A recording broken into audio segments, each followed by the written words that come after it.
গোবিন্দভোগ চাল দিয়ে একদম ঝরঝরে কাচ্চি বিরিয়ানি তোমরাও তৈরি করে নিতে পারবে আমার এই রেসিপি ফলো করে।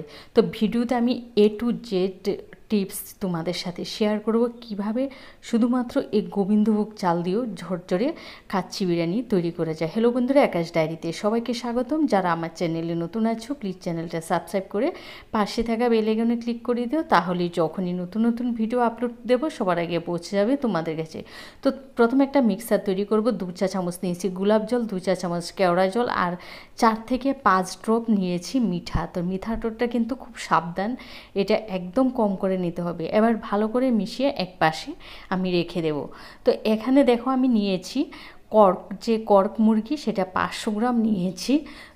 তারপরে দিয়েছি এখানে আমি বিরিয়ানি মশলা 1 চা চামচ। চিকেনে কিন্তু মশলাটা বেশি দিলে ভালো লাগে না, তাই অল্প অল্প করে দিয়ে আমি তৈরি করেছি।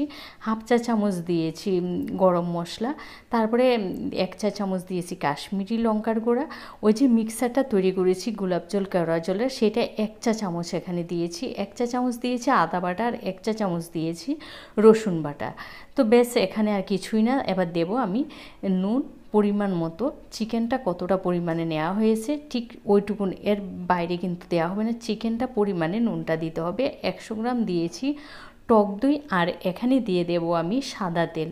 সর্ষের তেল কিন্তু একদম ব্যবহার করবে না, সাদা তেলটা দিয়েছি প্রায় 100 গ্রামের মতো দিয়ে বেশ এবার দিয়ে দেব পেঁয়াজ বেরেস্তা। কাচ্চি বিরিয়ানি তো অবশ্যই পেঁয়াজ বেরেস্তাটা ব্যবহার করবে। এবার বেশ হাত দিয়ে বেশ ভালো করে মেখে নেব।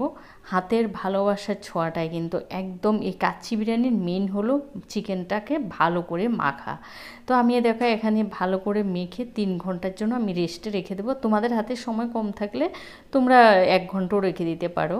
তারপরে দেখো এখানে গোবিন্দভোগ চাল আমি 300 গ্রাম নিয়েছি, জল দিয়ে ধুয়ে রেখেছি আধা ঘন্টা। তারপরে এখানে জল যখন ফুটে উঠেছে ভাতটা রান্না করার জন্য এলাচ লবঙ্গ দারচিনি গোলমরিচ শাহি জিরা আর দিয়েছি তেজপাতা। দেওয়ার পরে এবার দিয়ে দেব নুন। নুনটা না এমনভাবে দিতে হবে আমরা যে ভাতটা তৈরি করব ভাতটা যেমন নুনে একদম সমান সমান হয়, যেমন আমরা তরকারি রান্না করলে সমপরিমাণের তরকারির সাথে নুনটা মিশে ঠিক সেইভাবে ভাতটা যাতে একদম নুনে পারফেক্টভাবে হয় সেই হিসেবে দেবে। তো দেখো চালটা আমি এখানে দিয়ে দিচ্ছি। চালটা দিয়ে দেওয়ার পর এখানে দিয়ে দেব সাদা তেল 2 চা চামচ। তেলটা এজন্য দেব যাতে ভাতটা একদম ঝুরঝুরে থাকে, এটা কিন্তু একদম মিস করবে না। তারপরে দেখো যে একবার ফুটে উঠেছে, এবার আমি গ্যাসটা বন্ধ করে দিয়ে সাথে সাথে ভাতের ফ্যানটা ঝরিয়ে নেব। সাথে সাথে কিন্তু এই কাজটা করতে হবে। ঝরিয়ে নেওয়ার পর তারপরে তুলে আবার একটা ঝুড়িতে ভাতটা কিন্তু আমি ঢেলে দেব। ঢেলে দেওয়ার পর ভাতটাকে ঠান্ডা করে নেব। তোমরা ভাতটাকে যদি একদম পারফেক্ট ঠান্ডা করে নিতে পারো তাহলে কিন্তু খুব সুন্দর হয়।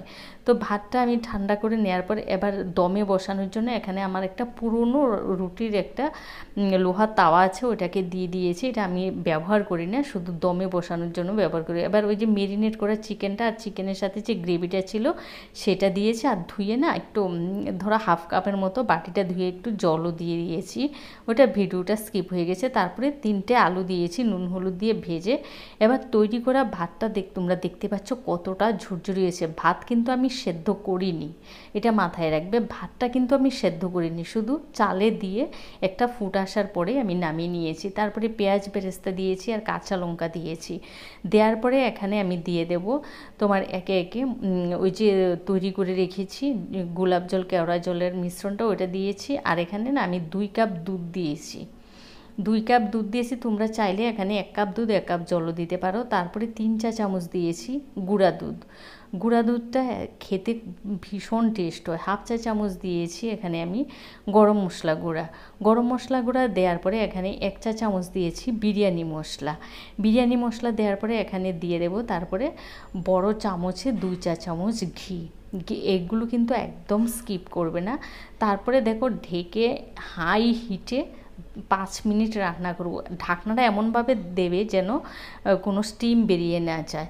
তারপরে 20 মিনিট আমি লো হিটে রান্না করে নিয়েছি। 20 মিনিট রান্না করে নেওয়ার পর গ্যাস বন্ধ করে আরও 10 মিনিট দমে রেখেছি। তোমরা দেখতেই পাচ্ছ ভাতটা একদম ঝুরঝুরে হয়েছে, একটার গায়ে কিন্তু একটা ভাত লাগেনি। মানে গোবিন্দভোগ চাল দিয়ে এত সুন্দর বিরিয়ানি রান্না করা যায়, সেটা তোমরা রান্না করলেই বুঝতে পারবে। খেতে তো দুর্দান্ত। আমার মনে হয় যেন যত বিরিয়ানি হোক এই গোবিন্দভোগ চালের কাছে অন্যান্য বিরিয়ানির ডাহা ফেল। এতটাই সুস্বাদু হয়েছে। তোমরা আমার এই রেসিপিটা দেখে যদি একবার তৈরি করো, তোমরাও এর প্রেমে পড়ে যাবে। আমি তোমাদের 100% গ্যারান্টি দিয়ে বলছি, এই বিরিয়ানি খাওয়ার পর তোমরা আর অন্য কোনো বিরিয়ানির নামও মুখে নেবে না। এতটাই সুস্বাদু হয় গোবিন্দভোগ চালটার জন্য। ভিডিওটা ভালো লাগলে লাইক কমেন্ট শেয়ার করতে ভুলো না। যারা চ্যানেলে নতুন আছো প্লিজ চ্যানেলটা সাবস্ক্রাইব করে পাশে থাকো। ভালো থেকো, সুস্থ থেকো। আবারও দেখাবো নতুন ভিডিওটা। আজকের মতো টাটা।